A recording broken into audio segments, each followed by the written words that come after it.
Hi friends, ఎలాగున్నారు? Welcome back to English tutorials Telugu. అదేవిధంగా మనం ఈ వీడియోలో టూ సెంటెన్సెస్ ఎలా కంబైన్ చేసి రాయాలి, ఎలా పలకాలి, లేకుంటే ఎలా మాట్లాడాలి అనేది మనము ఈ వీడియోలో అయితే చూడబోతున్నాము. చూడండి, ఇక్కడ నేను అశోకు, నేను పీజీ చదివాను, ఇప్పుడు సాఫ్ట్వేర్గా పనిచేస్తున్నాను బెంగళూరులో, నేను అనంతపురం నుండి వచ్చాను అనేది ఉందన్నమాట. ఇలాంటిది వాక్యం చూసుకున్నట్టయితే ఎక్కడ మాట్లాడతారంటే ఇంటర్వ్యూలలో కానీ, లేకుంటే ఎవరికైనా మీ గురించి చెప్పాలి అంటే, ఇంట్రడ్యూస్ చేసుకోవాలి అంటే కదా. ఇంట్రడ్యూస్ అంటే ఏంటి? మనకు మీ గురించి ఇతరులకు చెప్పేదాన్ని ఇంట్రడ్యూస్ అంటారు అనమాట. అలా మనకి చెప్పేటప్పుడు ఈ వాక్యాన్ని ఉపయోగిస్తారనమాట. ఇప్పుడు మనం అసలు ఇది ఎలా రాయాలి అనేది ఇక్కడ మనము చూద్దాం. చూడండి, నేను అశోకు అంట. నేను అశోక్ అంటే ఎలా చెప్తారు మీరు? ఐఆమ్ అశోక్ అని చెప్పాలన్నమాట. లేకుంటే దిస్ ఈజ్ అశోక్ అని కూడా చెప్పచ్చు కదా. దిస్ ఈజ్ అశోక్ అంటే నేను అశోకునిగా ఉన్నాను అని వస్తుందన్నమాట. ఐఎమ్ అశోక్ అని ఏదని చెప్పండి. నేను పీజీ చదివాను అంటే ఐ స్టడీడ్ ఏంటి మనకు? పీజీ అనమాట. ఐ స్టడీడ్ పీజీ, ఇప్పుడు సాఫ్ట్వేర్గా పనిచేస్తున్నాను అంటే ఇప్పుడు ఏం చెప్తారంటే ఐఎమ్ డూయింగ్ ఏ జాబ్, లేకుంటే ఐఆమ్ ఏ సాఫ్ట్వేర్ అని కూడా చెప్పచ్చు అనమాట. పనిచేస్తున్నాను. అదేవిధంగా బెంగళూరులో అనమాట, I'm doing a job in Bengaluru, లేకుంటే I'm doing software job in Bengaluru. అర్థమవుతుందా? ఎలాగైనా చెప్పచ్చు. మనం ఇంతవరకు నేర్చుకున్న దాంతో ఇలా మనకి ఈ విధంగా వాక్యాలనే తయారు చేసి మాట్లాడుతున్నాం అనమాట. చూడండి, నేను అనంతపురం నుండి వచ్చాను అంటే ఐఎమ్ ఫ్రమ్ అనంతపూర్ కదా. అనంతపూర్ అన్న చెప్పండి. లేకుంటే ఐ కేమ్ ఫ్రమ్ అనంతపూర్ అని అనంతపూర్ అని కూడా చెప్పచ్చు అనమాట. ఈ విధంగా I'm Ashok, I studied PG అనమాట. I'm Ashok, I studied PG, I'm doing a software job in Bengaluru, I came from Anantapur, లేకుంటే ఐఎమ్ ఫ్రమ్ అనంతపూర్. ఈ విధంగా మాట్లాడాల్సి ఉంటుందన్నమాట. ఈ విధంగా మీరు ఎక్కడైనా వాడచ్చు. ఈ విధంగా మీరు కొన్ని సెంటెన్సెస్ని ఇక్కడ కంబైన్ చేసి ఈ విధంగా మాట్లాడుతున్నాం కదా.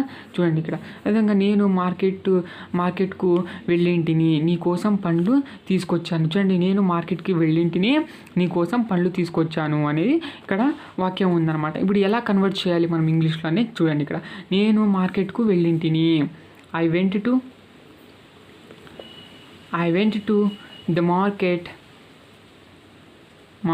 అనమాట. అది నీకోసము పండ్లు తీసుకొచ్చాను, and I bat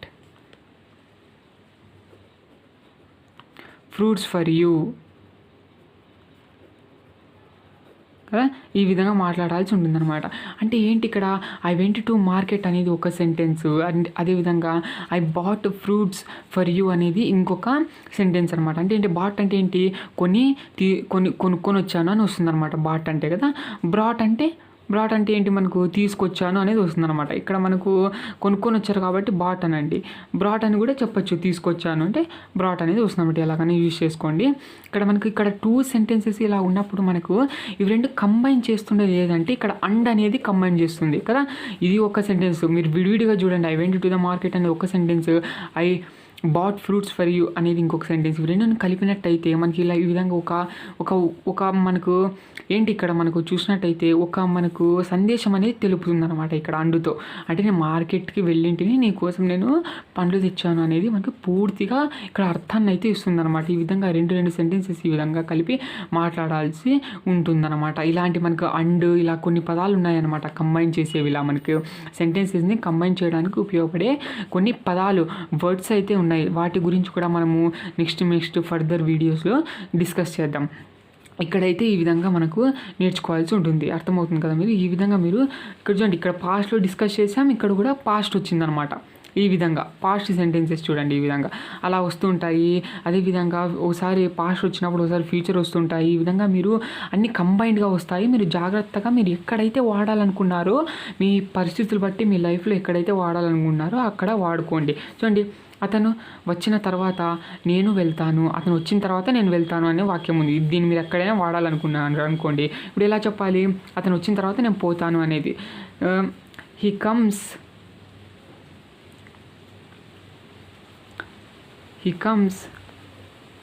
then I go. చూడండి ఇక్కడ అతను వచ్చిన తర్వాత హీ కమ్స్ దెన్ అంటే అప్పుడు అనమాట, వచ్చిన తర్వాత అప్పుడు నేను వెళ్తాను, దెన్ ఐ గో. చూడండి he comes then I go, లేకుంటే he comes then I will go అని కూడా చెప్పచ్చు. మీరు ఎలాగైనా వాడుకోండి, అర్థమైంది కదా. నేను బయటకు వెళ్తున్నాను, నీకోసం ఏమైనా తెస్తాను. చూడండి ఇక్కడ ఏముంది, నేను బయటకు పోతున్నాను, నీకోసం ఏమైనా తెస్తాను అనేది వాక్యం చెప్పాలన్నమాట. ఎలా చెప్తారు, నేను బయటకు వెళ్తున్నాను అంటే ఐఎమ్ గోయింగ్ టు అవుట్. ఇంతవరకు నేర్చుకున్న దాంతో ఇక్కడ మనకు పదాలనే క్రియేట్ చేస్తున్నాము. I'm going to out and I will bring something for you అనమాట. అంటే నీకోసం ఏమైనా తెస్తానంటే I will bring something for you అనమాట. ఈ విధంగా చూడండి, ఇక్కడ ఒక సెంటెన్స్ ఉంది, ఇక్కడ ఒక సెంటెన్స్ ఉంది. ఇక్కడ వచ్చేసి ఇది ఫ్యూచర్ చూడండి, ఇక్కడ ఫ్యూచర్ ఉంది, ఇక్కడ వచ్చేసరికి ప్రెజెంట్ ఉంది అనమాట. ఈ విధంగా అంటే ఏంటి, మనకు ఎలాగన్నా ఉండనియండి, మీరు పాస్ట్ నుంచి ప్రెజెంట్కి వచ్చారా, లేకుంటే ప్రెజెంట్ నుంచి ఫ్యూచర్ పోతారా, ప్రెజెంట్ నుంచి ఫ్యూచర్ పోతారా, లేకుంటే ఆ విధంగా అనమాట. అర్థమైందా. ఈ విధంగా మీరు ఎలాగైనా రాండి, మీకు ఎలాగొచ్చినా సరే మీరు మాట్లాడే విధంగా ఈ విధంగా మీరు సిచ్యువేషన్ బట్టి, మీరు డైలీ వేలో సిచ్యువేషన్ బట్టి మీరు ఈ విధంగా రాసుకోవాల్సి ఉంటుందన్నమాట. ఈ విధంగా మాట్లాడాల్సి ఉంటుందన్నమాట. మీరు చాలా చక్కగా ఇవన్నీ మీరు ప్రాక్టీస్ చేసేసేయండి, అర్థమవుతుంది కదా. అన్నీ అంతే, ఇక్కడ ఆర్ అండ్ ఎస్ సెంటెన్సెస్ కలిపి ఈ విధంగా రాస్తామన్నమాట, అర్థమవుతుంది కదా.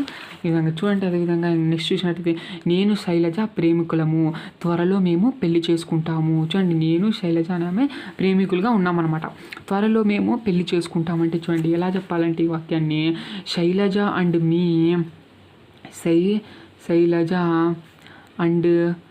మీ ప్రేమికులు కదా. Shailaja and me are lovers అనమాట, లవర్స్ కదా. Shailaja and me are lovers, త్వరలో మేము పెళ్లి చేసుకుంటాము అంటే ఏంటి మనకు, and we will marry soon అనమాట. సూన్ అంటే త్వరలో అనేది వస్తుంది అనమాట, మీనింగ్ అనేది. చూడండి, Shailaja and me are lovers, నేను శైలజ మీ ప్రేమికులు, and we will marry soon అనమాట, మేము త్వరలో పెళ్లి చేసుకుంటాము అనేది వస్తుంది అనమాట. ఈ విధంగా అర్థమవుతుందా మీకు. ఇక్కడ చూడండి, ప్రెజెంట్లు ఉంటే మనకు ఫ్యూచర్కి అయితే పోయింది, ఈ విధంగా అనమాట. ఇక్కడ మనకు అండ్ ఇలాంటివి కొన్ని పదాలు అనేవి మనకు టూ సెంటెన్సెస్ను కలిపి చెప్తా ఉంటాయి, ఒక సందేశం ఇస్తుంది. చూడండి, ఇదంతా కలిపి ఒక సందేశం ఇస్తుంది. విడివిడిగా తీసుకున్నా కూడా ఒక సందేశం ఇస్తుంది. ఈ మొత్తం కలిపి ఈ విధంగా మనకు అండ్ అనే వర్డ్తో యూజ్ చేసి అంతా పలికినప్పుడు ఇంకొక మీనింగ్ అయితే ఇస్తుంది అనమాట. దీనికి రిలేషన్ అనేది వస్తుందన్నమాట. ఈ విధంగా మనకు చూసుకున్నట్టయితే ఇంగ్లీష్లో మనకు 3 టైప్స్ ఆఫ్ సెంటెన్సెస్ ఉంటాయన్నమాట. అవి ఏంటివంటే సింపుల్ సెంటెన్సెస్ అని, అదేవిధంగా కాంపౌండ్ సెంటెన్సెస్ అని, అదేవిధంగా కాంప్లెక్స్ సెంటెన్సెస్ అని, ఈ విధంగా మనకు 3 టైప్స్ ఉంటాయి అన్నమాట. ఈ 3 టైప్స్ గురించి ఏంటి, అసలు ఎలా యూజ్ చేస్తారు, ఎలా వాడాలి, ఈ విధంగా మనకి ఇలాగే మనకు వాడుక భాషలో ఎలా మాట్లాడాలి, పెద్దవి కూడా ఎలా మాట్లాడాలి, ఎలా మనము డిస్కషన్ చేయాలి అనేది కూడా నేను అన్నీ మీకు వివరంగా ఎక్స్ప్లెయిన్ చేస్తాను, అర్థమవుతుంది కదా. చూడండి, అదేవిధంగా నెక్స్ట్ నేను పనిలో ఉన్నాను మరి కాల్ చేస్తాను అనేది అనమాట. నేను పనిలో ఉన్నాను అంటే I am at work and I will call later అనేది వస్తుందన్నమాట. లేటర్ అంటే మళ్ళీ కాల్ చేస్తాను అనేది వస్తుందన్నమాట.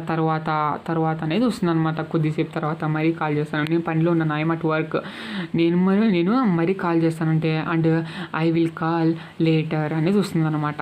అర్థమైందే. ఈ విధంగా వాడుకోవాలి. మీరు ఎక్కడ మాట్లాడాలంటే మాట్లాడేసుకోండి. ఈ విధంగా ఇక్కడ ఏదైనా పనిలో ఉన్నప్పుడు ఇలా మాట్లాడాలంటే ఎవరైనా ఫోన్ చేసినప్పుడు ఈ విధంగా చెప్పండి మీరు.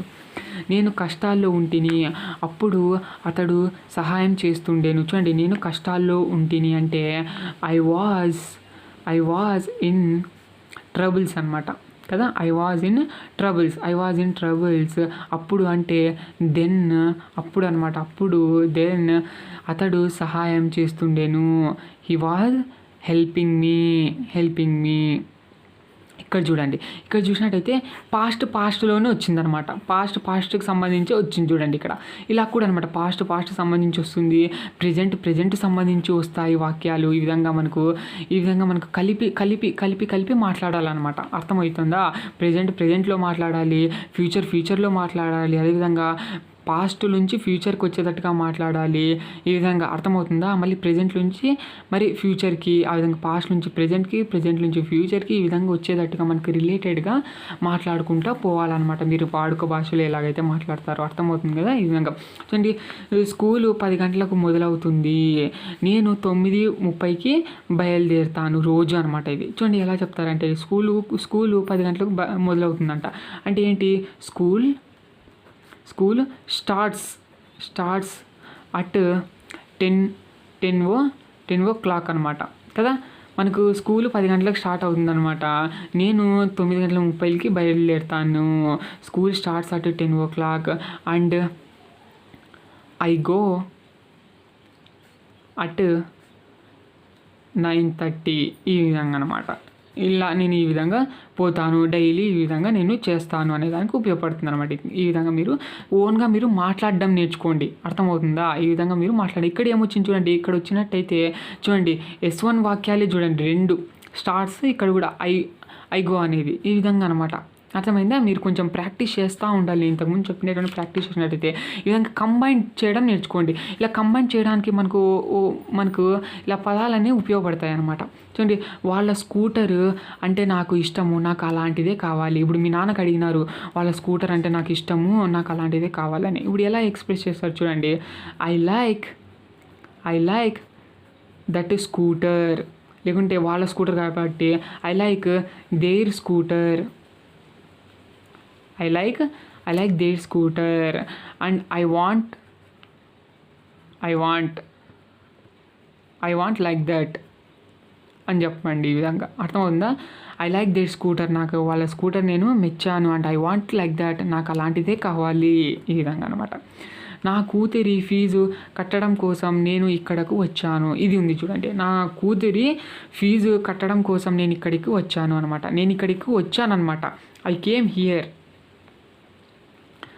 కేమ్ హియర్ ఎందుకు వచ్చాను? నా కూతురి ఫీజు కట్టడం కోసం. ఏంటి? To pay fee of my daughter. కొంచెం నేను స్పీడ్గా చెప్పినట్లు ఉంటుంది మీకు. మీరు ప్రాక్టీస్ చేయాలి. మరి ఇంతకుముందు చెప్పిన వీడియోలోనే మీరు ఎంతైతే ప్రాక్టీస్ చేస్తారో అలాగైతేనే మీకు ఇప్పుడు ఇలా మీరు మాట్లాడడానికి వస్తుంది. ఈ విధంగా అర్థమైందా? ఈ విధంగా కన్వర్ట్ చేయడానికి మీరు నేర్చుకోవాలి. ముందు కన్వర్ట్ చేయడం నేర్చుకోండి, ఆ తర్వాత మాట్లాడడం నేర్చుకోండి. చూడండి ఎలా ఉన్నాయి వాక్యాలు అనేది అర్థమవుతుంది. ఎలా చేంజ్ చేస్తున్నాను ఏమనేది మీరు జాగ్రత్తగా గమనించాల్సి ఉంటుంది. ఆయన ఇక్కడకు వచ్చిన తర్వాత నేను అక్కడికి వెళ్తాను. చూడండి, ఆయన ఇక్కడ వచ్చిన తర్వాత నేను అక్కడికి వెళ్తాను అనేది ఉందన్నమాట. ఇప్పుడు ఎలా చెప్తాను ఈ వాక్యం అంటే చూడండి, ఆయన ఇక్కడకు వచ్చిన తర్వాత హీ కమ్స్ హియర్ దెన్ నేను అక్కడికి వెళ్తాను. I will go there. చూడండి, he comes here then I will go there. ఈ విధంగా అనమాట వాడుకోండి. అర్థమైందా?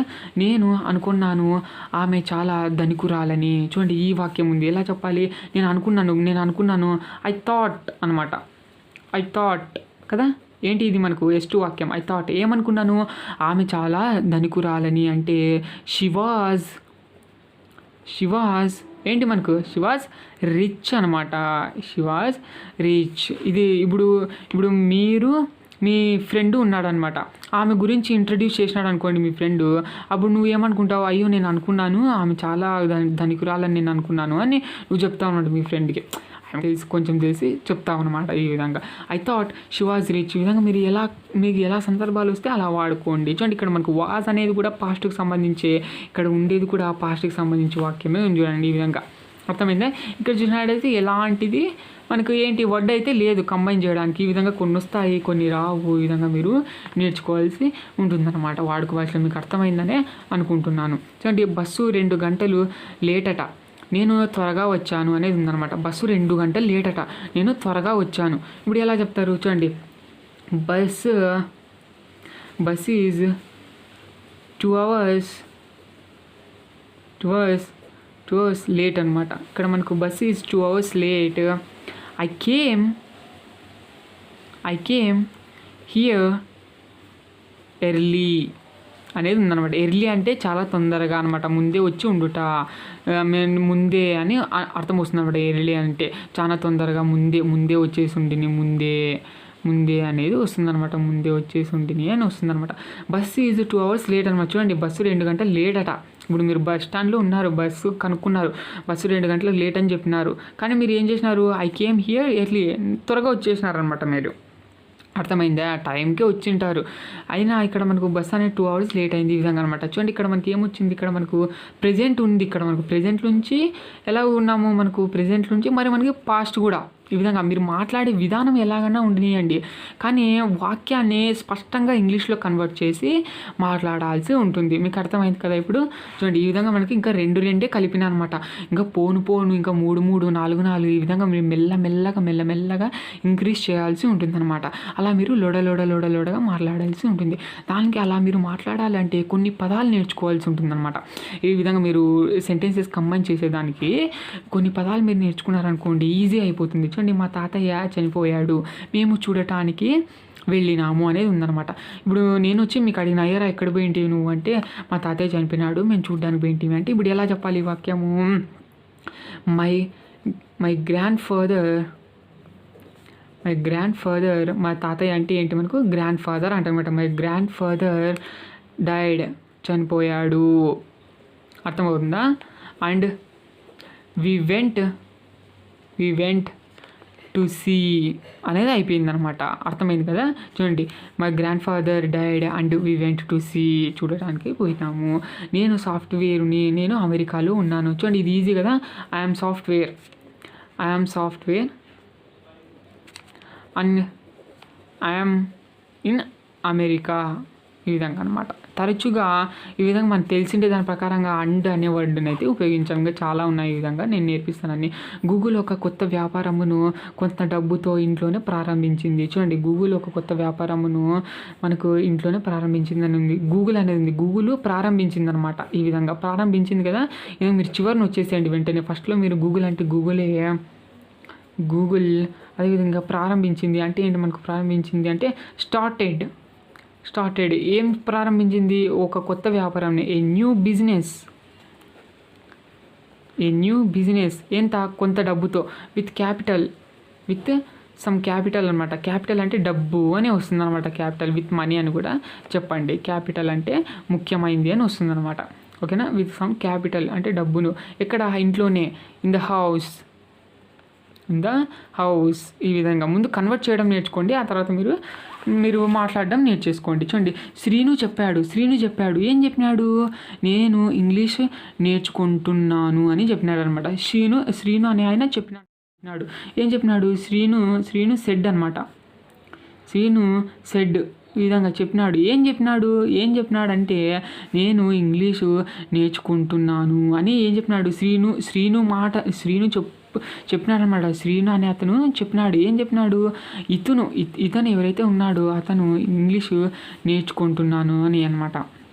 Srinu side I'm learning English అని చెప్పినాడు అనమాట. ఈ వాక్యం ఎవరు చెప్పినారంటే శ్రీను అనే అతను చెప్పినాడట. ఆయన నోట్లో నుంచి వచ్చింది ఈ వాక్యం. అర్థమైందా? ఈ విధంగా అనమాట. ఇలా రాసినట్టయితే మనకు డైరెక్ట్ స్పీచ్ అంటారనమాట.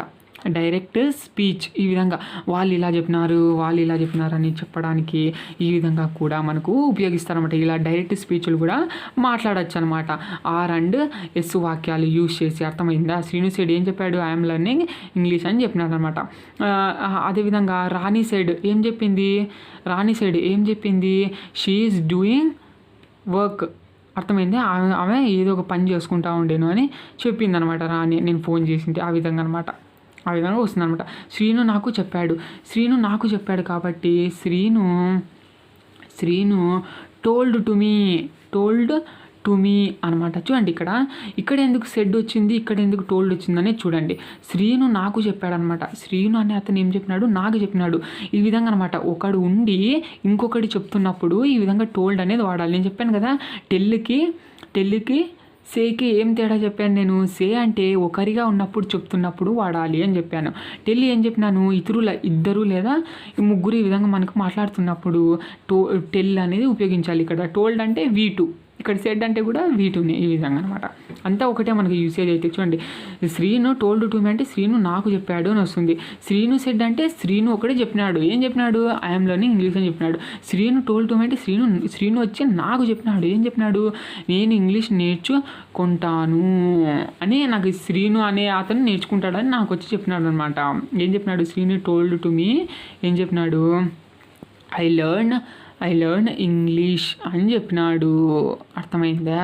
ఈ విధంగా అనమాట. ఈ విధంగా మనకు డైరెక్ట్ స్పీచ్, ఇండైరెక్ట్ స్పీచ్ అని ఉంటాయి అనమాట. నేను అది టాపిక్ వచ్చేటప్పుడు డిస్కస్ చేస్తాను. ఈ విధంగా మాట్లాడడానికి, ఇలా మాట్లాడడానికి కూడా ఉపయోగిస్తారు. అర్థమైందా? ఇలాగే కాదు, ఇంకా ఎన్నో సెంటెన్సెస్ తయారు చేయొచ్చు, మాట్లాడవచ్చు అనమాట. ఇంకా చాలా బాగా నేర్చుకోవాలంటే, ఇలా మాట్లాడడం చాలా బాగా, ఇంకా పెద్ద పెద్ద వాక్యాలు మాట్లాడడం నేర్చుకోవాలంటే అర్థమైందా? చాలా పదాలు, వాటి వివరణలు తెలుసుకోవాల్సి ఉంటుందన్నమాట మీరు. అర్థమైందా? ఇంకా నేను కొన్ని చెప్తాను. అంటే ఏంటి, నీకు వెన్, వాట్, విచ్ అవి డిస్కస్ చేస్తాను. అదేవిధంగా అండ్, సో దట్, ఇంకా ఈ విధంగా మనకు కొన్ని పదాలు కలిపేవి ఉన్నాయన్నమాట. వాటి వివరణలు అన్నీ తెలుసుకోవాలన్నమాట. అలా మీరు ఒక్కొక్క పదం గురించి స్పష్టంగా తెలుసుకున్నట్టయితే మీరు ఈజీగా కంబైన్ చేస్తూ ఇలాంటి పదాలు ఏంటన్నా క్రియేట్ చేయొచ్చు. అదేవిధంగా బాగా కూడా మాట్లాడచ్చు అనమాట. అర్థమైంది కదా? నెక్స్ట్ వీడియో నుంచి ఇంకా వీటి గురించి తెలుసుకుందాం. అర్థమవుతుందా?